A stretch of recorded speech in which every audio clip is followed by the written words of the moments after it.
श्री सीताराम, जय श्री राधे राधे। मोक्षदा एकादशी की व्रत कथा। मोक्षदा एकादशी की व्रत कथा। यदि आप एकादशी व्रत रहते हैं और जो एकादशी है उसकी कथा यदि आप सुन लेते हैं, सुने या पढ़ें खुद, खुद पुस्तक खुद पढ़ें और नहीं तो सुने। और मोक्षदा एकादशी की व्रत कथा। युधिष्ठिर बोले, हे देवेश्वर। युधिष्ठिर बोले, देवेश्वर, मार्गशीर्ष मास के शुक्ल पक्ष में कौन सी एकादशी होती है, उसकी क्या विधि है और तथा उनके किस देवता का पूजन किया जाता है।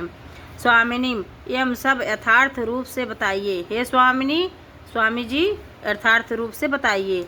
युधिष्ठिर से युधिष्ठिर पूछते हैं तो श्री कृष्ण ने कहा, श्री कृष्ण बताते हैं युधिष्ठिर को, नृप श्रेष्ठ, हे ब्राह्मण श्रेष्ठ, मार्गशीर्ष मास के शुक्ल पक्ष की एकादशी का वर्णन करूँगा जिसके श्रवण मात्र से ही वाजपेय यज्ञ का फल मिलता है। उसका नाम है मोक्षदा एकादशी, जो सब पापों का हरण करने वाली है। राजन, उस दिन यत्न पूर्वक तुलसी की मंजरी तथा धूप दीपादि से भगवान दामोदर का पूजन करना चाहिए। पुरुषोत्तम विधि से ही दशमी और एकादशी के नियम का पालन करना चाहिए। मोक्षदा एकादशी बड़े बड़े पातकों का नाश करने वाली है। उस दिन रात्रि में मेरी प्रसन्नता के लिए नित्य गीत स्तुति के द्वारा जागरण करना चाहिए। जिसके पितर पाप वंश नीच योनि में पड़े होते हैं, ये इस एकादशी को व्रत करने से उनका पुण्यदान अपने पितरों को करे तो पितर मोक्ष को प्राप्त हो जाते हैं। इनमें तनिक भी संदेह नहीं है। पूर्व काल की बात है, वैष्णव में विभूषित परम रमणीय चंपल नगर में बैखानस नामक राजा रहते थे। वे अपनी प्रजा का पुत्र की भांति पालन करते थे। इस प्रकार राज्य करते हुए राजा ने एक दिन रात को स्वप्न में अपने पितरों को नीच योनि में पड़ा हुआ देखा। उन सबको इस अवस्था में देखकर राजा के मन में बड़ा ही विस्मय हुआ और प्रातः काल उठकर ब्राह्मणों से उन्होंने इस स्वप्न के बारे में हाल कहा। तो राजा बोले, ब्राह्मण, मैंने अपने पितरों को नरक से गिरा हुआ देखा है। वे बार बार रोते हुए मुझसे यूँ कह रहे थे कि तुम हमारे तनुज हो, इसलिए इस नरक समुद्र से हम लोगों का उद्धार करो। द्विजरों, इस रूप में मुझे पितरों के दर्शन हुए हैं।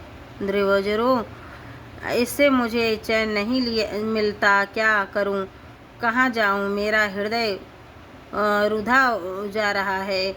बीजोत्तमों, यह व्रत वह तप और वह योग जिससे मेरे पूर्वज तत्काल नरक से छुटकारा पा जाएं, अब बताने की कृपा करें। मुझ भगवान तथा सहसी पुत्र के जीते जी मेरे माता पिता घोर नरक में पड़े हुए हैं, अतः मेरी पुत्र से क्या लाभ है, पुत्र होने से क्या लाभ है। ब्राह्मण बोले, राजन, यहाँ से निकट ही पर्वत मुनि का महान आश्रम है। वे भूत और भविष्य के भी ज्ञाता हैं। नृपश्रेष्ठ, आप उन्हीं के पास चले जाइए। ब्राह्मणों की बात सुनकर राजा बैखानस शीघ्र ही पर्वत मुनि के आश्रम पर गए और वहाँ उस मुनि श्रेष्ठ को देखकर उन्होंने दंडवत प्रणाम करके मुनि के चरणों का स्पर्श किया। मुनि ने भी राजा से राज्य के सातों अंगों की कुशलता पूछी। राजा बोले, स्वामिनी, आपकी कृपा से मेरे राज्य में सातों अंग सकुशल हैं, किंतु मैंने स्वप्न में देखा है कि मेरे पितर नरक में पड़े हुए हैं। अतः बताइए कि किस पुण्य के प्रभाव से उनका वहाँ से छुटकारा हो जाएगा।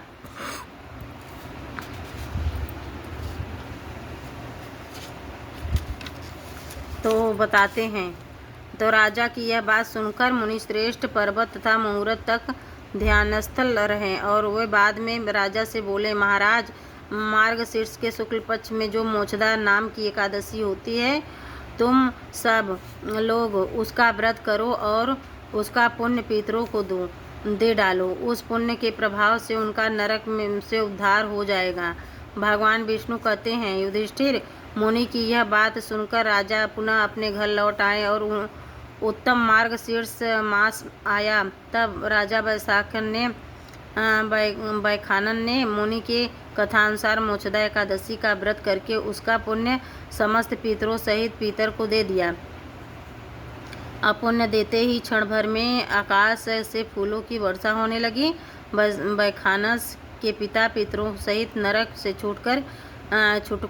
छुटकारा पा गए और आकाश में आकर राजा के प्रति यह पवित्र वचन बोले, बेटा, तुम्हारा कल्याण हो।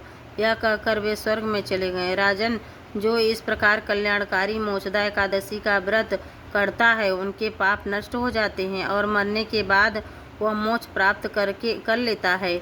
यह मोक्ष देने वाली मोक्षदा एकादशी मनुष्य के लिए चिंतामणि के समान समस्त कामनाओं को पूर्ण करने वाली है।